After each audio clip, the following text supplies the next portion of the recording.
بسم اللہ الرحمن الرحیم۔ السلام علیکم students and viewers, sir Zafar YouTube کے زی ٹیوٹر چینل سے ٹاپک ہے ہمارا آج تفعال سرمایہ کاری۔ اسٹوڈنٹ ہم اس سے پہلے تفعال صرف اور تفعال بچت پڑھا چکے۔ کائنڈلی وہ اسٹوڈنٹس جنہوں نے ہماری وہ ویڈیو نہیں دیکھی پلیز اس ویڈیو کو ضرور چیک کر لیں، اس کے بعد ہم چلیں گے تفعال سرمایہ کاری کی جانب۔ سب سے پہلے تو ہمیں یہ دیکھنا ہے کہ تفعال سرمایہ کاری ہے کیا۔ تو اسٹوڈنٹ دنیا میں جب بھی کسی قوم کی آمدنی میں اضافہ ہو جاتا ہے تو اس قوم کی آمدنی میں ہونے والا اضافہ براہ راست سیونگ میں اور کنزمپشن میں اضافے کا سبب بنا کرتا ہے۔ اگر آمدنی میں اضافہ ہو جائے تو اس قوم کی سیونگز بھی بڑھ جائیں گی اور اس قوم کی کنزمپشن میں بھی اضافہ ہو جائے گا۔ یہ جو دونوں تفعال جو ہیں ہم پہلے پڑھا چکے ہیں، لیکن آج ہم یہاں یہ بتانا چاہتے ہیں آپ کو کہ جب کسی قوم کی سیونگ میں اضافہ ہو جائے تو پھر اس قوم کی انویسٹمنٹ میں بھی اضافہ ہو جاتا ہے۔ سیونگ میں اضافہ ہوا، اس قوم کی انویسٹمنٹ میں بھی اضافہ ہو جاتا ہے، اور یہی انویسٹمنٹ میں اضافہ الٹیمیٹلی آمدنی میں اضافے کا سبب بنے گا۔ تو جب کسی قوم کی آمدنی کی وجہ سے سیونگ میں اضافہ ہو جائے، سیونگ کی وجہ سے انویسٹمنٹ میں اضافہ ہو جائے، تو یہ جو سیونگ اور انویسٹمنٹ کے درمیان میں پایا جانے والا ریلیشن ہے، اس ہی ریلیشن کو ہم انویسٹمنٹ فنکشن کا نام دیتے ہیں۔ تو ہم اسے لکھیں گے investment is function of S. میں نے پچھلی ویڈیو میں بھی بتایا تھا کہ ہماری انویسٹمنٹ براہ راست انکم کی بجائے براہ راست متاثر ہوتی ہے سیونگ سے۔ انکم کی وجہ سے سیونگ اور سیونگ کی وجہ سے انویسٹمنٹ میں چینج آتا ہے۔ تو یہ جو انویسٹمنٹ میں چینج آیا ہے because of change in saving, اسی چیز کا نام، اسی ریلیشن شپ کا نام ہم تفعال سرمایہ کاری رکھتے ہیں۔ تو تفعال سرمایہ کاری پڑھنے سے پہلے ہمیں یہ بتانا ہوگا کہ تفعال سرمایہ کاری کے بنیادی طور پر دو کانسیپٹ ہیں۔ دو کانسیپٹ کون کون سے ہیں؟ Number 1 autonomous investment, number 2 induced investment, خود اختیار سرمایہ کاری یا خود کار سرمایہ کاری اور ترغیب یافتہ سرمایہ کاری۔ پہلے تو ہم ان دونوں کو ججمنٹ کریں، یہ ہوتی کیا ہیں۔ اسٹوڈنٹ یہ جو ہماری سرمایہ کاری ہے، یہ ایک ایسی سرمایہ کاری ہے جس کا براہ راست تعلق آمدنی سے نہیں ہوتا، نہ تو ہمارا براہ راست تعلق آمدنی سے ہوتا ہے، جیسا کہ ہم یہاں دیکھتے ہیں۔ ہم کہتے ہیں کہ انویسٹمنٹ کا تعلق کہیں نہ کہیں اس سے ہے، انڈائریکٹلی ہے، لیکن ہے تو آمدنی سے ہی نا۔ اگر آمدنی میں اضافہ ہوگا تو ہی جا کے سیونگ میں اضافہ ہوگا، سیونگ میں اضافہ ہوگا تو ہی انکم میں اضافہ ہوگا۔ تو ہم اس کو یوں بھی کہہ سکتے ہیں کہ investment is function of income, جو کہ انڈائریکٹلی ہوگا۔ Investment is function of saving, جو کہ ڈائریکٹلی ہوگا۔ تو ہم یہاں دیکھتے ہیں کہ انویسٹمنٹ کا تعلق براہ راست آمدنی سے ہوتا ہے، لیکن یہ جو ہماری سرمایہ کاری ہے، خود اختیار سرمایہ کاری، اس کا براہ راست تعلق نہ تو سیونگ سے ہوتا ہے، نہ ہی آپ کی کسی قسم کی آمدنی میں چینج سے ہوتا ہے۔ پہلے ہم اس کا ڈائیگرام اور ٹیبل بناتے ہیں، اس کے بعد میں آپ کو ڈیٹیل میں بتاؤں گا کہ یہ ڈفرینس کیا ہوتا ہے۔ ہم فرض کر لیتے ہیں کہ کسی قوم کی آمدنی جو ہے وہ ہے 100 بلین، اور اس وقت ہمارے پاس اس قوم کی انویسٹمنٹ کا لیول جو ہے وہ ہے، فرض کر لیتے ہیں 10۔ اگر قوم کی آمدنی ہو جاتی ہے 200 بلین تو ہماری انویسٹمنٹ پھر بھی 10 بلین ہی رہے گی۔ اگر آمدنی میں مزید اضافہ ہو جائے اور آمدنی 300 بلین ہو جاتی ہے اس قوم کی، تو اس قوم کی انویسٹمنٹ پھر بھی 10 بلین ہی رہے گی۔ آمدنی میں اضافہ اور ہو جائے، انویسٹمنٹ پھر بھی پیرالل رہے گی، ساکن رہے گی، اور آمدنی اگر 500 بلین تک پہنچ جاتی ہے تو پھر بھی ہماری قوم کی انویسٹمنٹ کسی قسم کی کوئی تبدیلی نہیں محسوس کرے گی اور یہ پیرالل ہی رہے گی۔ تو اسٹوڈنٹ ہماری یہ سرمایہ کاری آمدنی میں اضافے کے باوجود کسی قسم کی کوئی تبدیلی نہیں لے کے آ رہی۔ آمدنی ہماری بڑھ رہی ہے، چینج ہو رہی ہے، لیکن ہم دیکھ رہے ہیں کہ کسی قسم کی کوئی تبدیلی نہیں ہے انویسٹمنٹ میں۔ جبکہ خود اختیار سرمایہ کاری کے اگینسٹ میں اگر ترغیب یافتہ سرمایہ کاری ہم دیکھیں تو یہاں ہم دیکھیں گے کہ آمدنی میں اضافے کے ساتھ انویسٹمنٹ میں اضافہ اور آمدنی میں کمی کے ساتھ انویسٹمنٹ میں کمی آ جائے گی۔ مثال کے طور پر ہم کہتے ہیں قوم کی آمدنی 100 بلین ہے، جیسے کہ ہم نے یہاں رکھا تھا، وہی ڈیٹا ہم یہاں رکھتے ہیں۔ ہم کہیں گے قوم کی آمدنی اگر 100 بلین ہے تو انویسٹمنٹ ہے 5 بلین۔ اگر قوم کی آمدنی ہو جاتی ہے 200 بلین تو قوم کی انویسٹمنٹ بڑھ جائے گی، 10 بلین ہو جائے گی۔ قوم کی آمدنی ہو جاتی ہے 300 بلین تو قوم کی انویسٹمنٹ 10 سے 15 بلین ہو جائے گی۔ اگر 400 ہو جاتی ہے قوم کی آمدنی تو ہم دیکھیں گے کہ قوم کی انویسٹمنٹ میں بھی اضافہ ہو جائے گا اور 500 بلین پر یہ ہو جائے گی 25۔ کمپیریزن کر کے دیکھیں ہماری خود اختیار سرمایہ کاری اور ترغیب یافتہ سرمایہ کاری میں جو بہت بڑا فرق ہے وہ یہ کہ آمدنی میں اضافہ ہو رہا ہے لیکن انویسٹمنٹ وہیں کی وہیں ہے۔ آمدنی میں اضافہ ہو رہا ہے اور انویسٹمنٹ بھی چینج ہوتی چلی جا رہی ہے۔ جب آمدنی میں چینج آنے سے انویسٹمنٹ چینج نہیں ہوتی، ایسی انویسٹمنٹ کو ہم خود اختیار سرمایہ کاری کا نام دیتے ہیں۔ اور جب آمدنی میں تبدیلی کے ساتھ ساتھ انویسٹمنٹ بھی تبدیل ہوتی چلی جا رہی ہو تو ایسی سرمایہ کاری کو ہم ترغیب یافتہ سرمایہ کاری کہتے ہیں۔ تو ہم کہتے ہیں کہ یہاں 10 بلین جب انویسٹمنٹ ہے اس وقت ہماری انکم تھی 100، تو 100 کو اگر آپ 10 کے ساتھ میچ کرتے ہیں پہلا پوائنٹ حاصل ہوگا ہمیں۔ 200 بلین پر سرمایہ کاری پھر 10 ہے تو ہم پھر اس پوائنٹ پر آ جائیں گے۔ 300 پر بھی 10 ہے، اس طریقے سے ہمارے پاس یہ پوائنٹ۔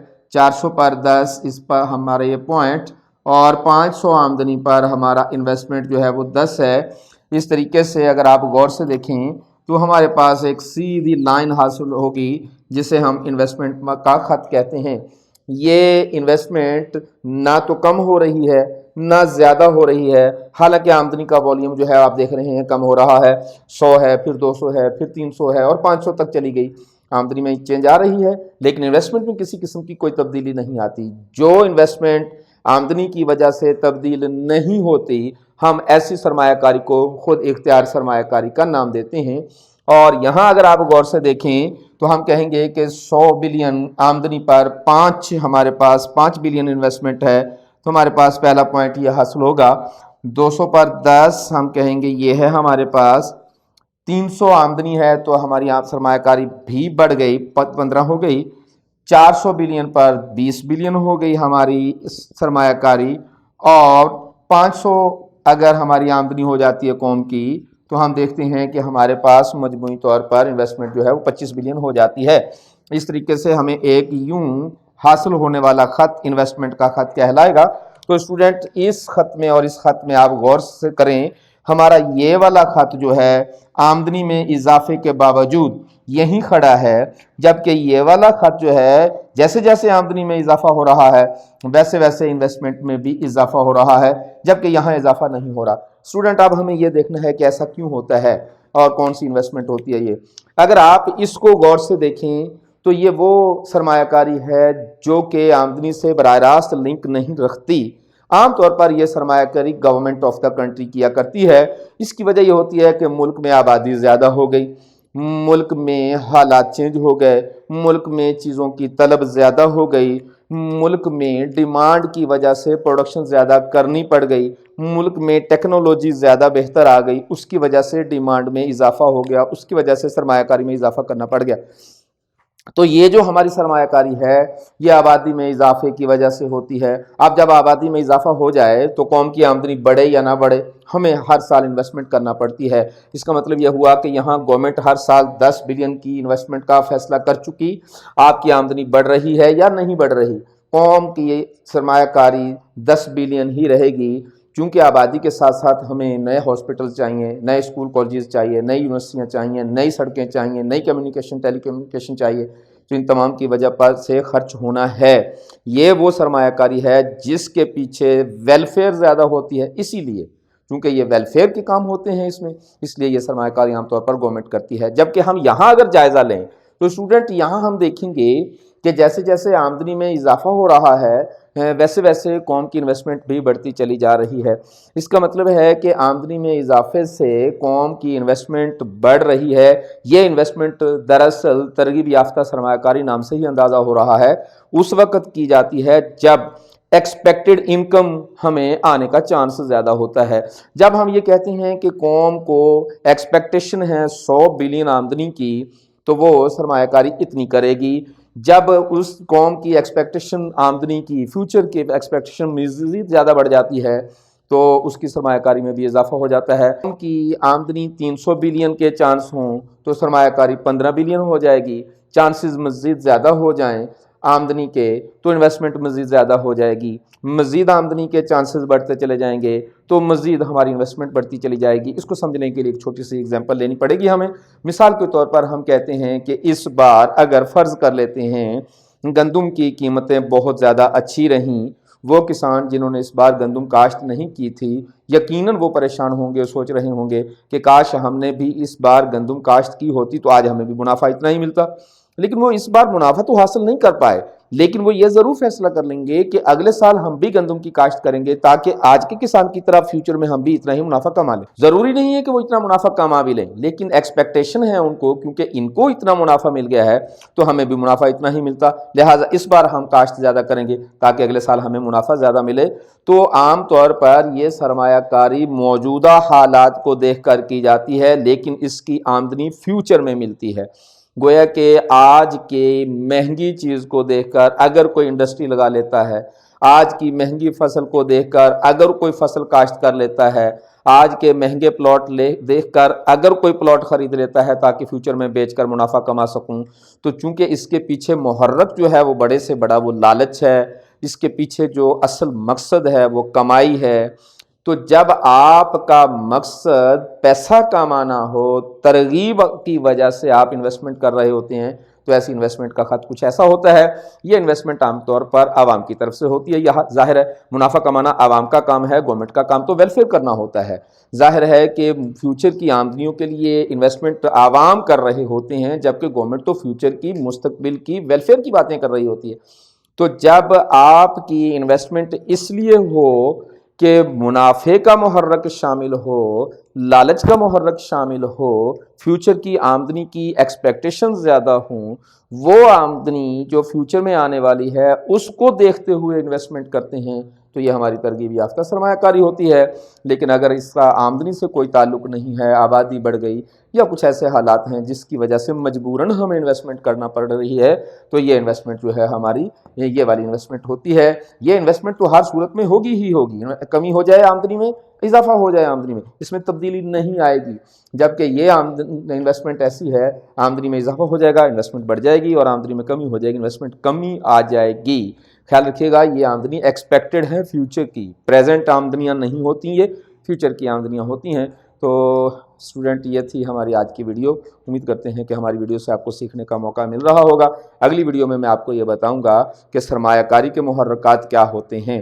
انشاءاللہ تعالی العزیز کسی ویڈیو میں آپ کو یہ بھی بتاؤں گا کہ factors of savings and consumption کیا ہوتے ہیں، وہ کون کون سی چیزیں ہیں جس سے سیونگ متاثر ہوتی ہے، وہ کون کون سے فیکٹرز ہیں جس سے ہماری کنزمپشن متاثر ہوتی ہے۔ تو اگلی ویڈیوز میں انشاءاللہ تعالی العزیز ان 3 چیزوں کو 2 ویڈیو میں یا 3 ویڈیوز میں ہم دیکھیں گے۔ اپنا بہت خیال رکھیے گا، ہمارے چینل کو سبسکرائب کریں، شیئر کریں، لائک کریں اور بیل آئیکن ضرور پریس کر دیں۔ ہماری ویڈیوز آپ تک پہنچتی رہیں گی، آپ کے قیمتی کامنٹس کے منتظر رہتے ہیں ہم۔ اپنا بہت خیال رکھیے گا، والسلام۔